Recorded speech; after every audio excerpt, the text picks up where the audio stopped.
Joining us now, in response to his opponent, who we had on earlier, is Congressman Leonard Lance from the 7th Congressional District in New Jersey, Republican, who's running in a primary tomorrow. We had his opponent, David Larson, on earlier. Hello, Congressman. How are you?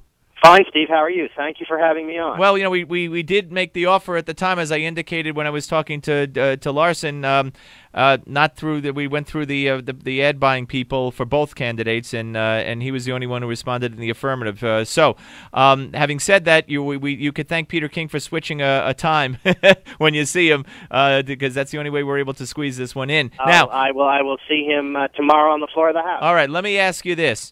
Why on earth did you vote for Nancy Pelosi, Barack Obama's cap and trade? You were one of 7 Republicans, I believe, in the entire U.S. Congress, unfortunately a couple of them from New Jersey, to vote for cap and trade, or cap and tax, whatever you want to call it.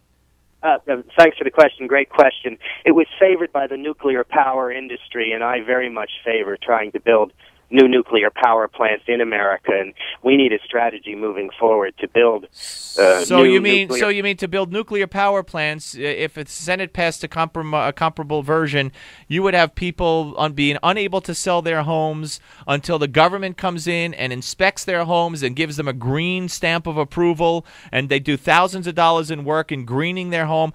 You would tax businesses out the yin yang, as they say, small and large alike. The biggest tax increase in American history because you want to build nuclear power plants. There's not a better way to get it done?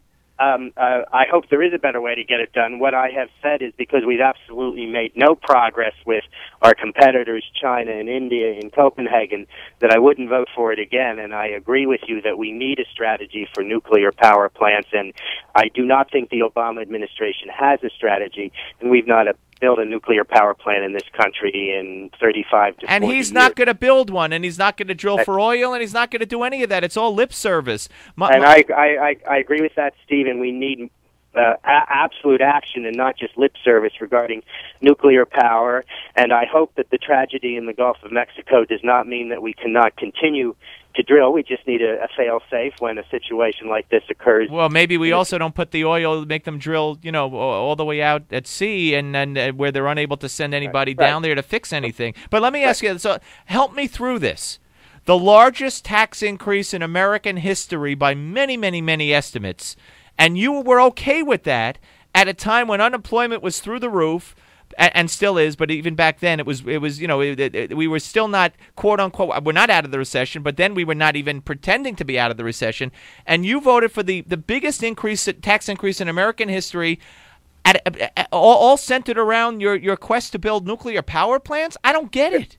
Well, in New Jersey, we're already capping emissions. We're one of 10 states on the East Coast that caps emissions, and I do not favor a carbon tax, and I do favor, however, trying to make sure that we can move forward with nuclear power and natural gas. I don't mean to exclude other sources of energy, but I do want to get off our dependence on dangerous foreign oil from dictators like Hugo Chavez.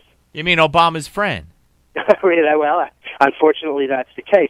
And in so many areas, I think the Obama administration has been weak in foreign policy. I'm extremely concerned about the fact that we do not seem to be backing up our friend Israel. I'm a very strong supporter of Israel, and I think Israel has every right, Steve, to defend itself against those who come into Gaza and then engage in terrorism directed at the southern portion of Israel. And I hope that this week in Congress we can do something about it. You say you will have Eric Cantor on your program later in the hour. He's a friend of mine and has endorsed me for renomination and reelection. And Eric Cantor, among others, Peter King as well, I'm sure will be working with those of us who believe vigorously that we have to support the only true democracy in the Middle East, which is Israel. And we're talking to Congressman Leonard Lance of the 7th Congressional District in the state of New Jersey, running in a primary tomorrow against, among others, David Larson, who we had on earlier. I mean, but my question is, and I tried to get you on and after your vote, and none of the Republicans in New Jersey who voted for it would come on. They said you might, and you didn't. I'm not judging you on that, but the point is, how could the people trust that if you're willing to vote along with Pelosi and Obama on the biggest tax increase in the history of the country, and on the most restrictive for businesses, how could they trust you to not do something like that again?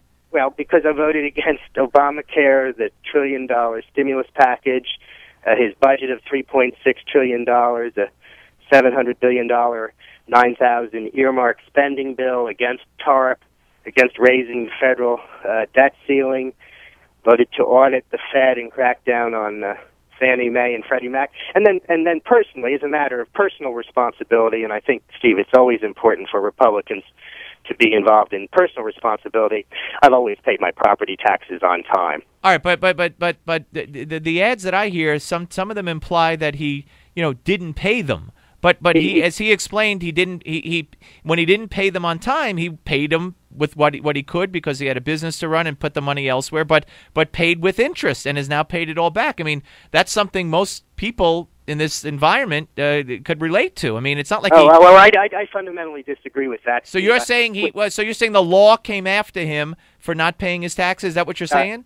I'm saying he had to pay penalties and interest, and he didn't pay back $25,000 until a month ago when it became an issue in the campaign. He was $25,000 behind until a month ago, and he's not paid quarterly. We in New Jersey pay our property taxes 4 times a year, or quarterly, and beginning in 2004, in 21 of the last 23 quarters, he hasn't paid on time or in full, and it became an issue in the campaign, and as a result, he only paid it back when it became an issue in the campaign. All right, let me ask you one more question. Yeah, go ahead. I think it's incredibly important that Republicans, the party of individual responsibility, that we're individually responsible for our obligations, and of course, this is in relation to the most important issue confronting the American nation, which is a huge debt of $13 trillion, Steve, and rising rapidly. I know, but if cap and trade ever passes, it's going to be even worse. Is it true that you didn't hold any in-person town hall meetings last summer?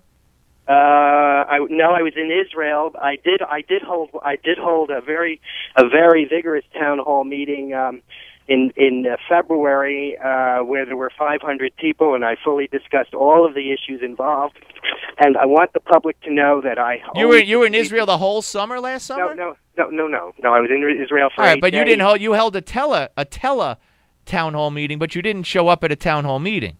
I have held many telephone town hall meetings. In fact, why not just show up at one? Why not have them in person? I showed up at many forums, senior citizens forums, municipal forums, and certainly we were asked about Obamacare. That was the big issue at the time, and I was very vigorous against. All right, Obama. Listen, Congressman, I know you got to go, and by 15, it's already reached that at +1, and good luck tomorrow.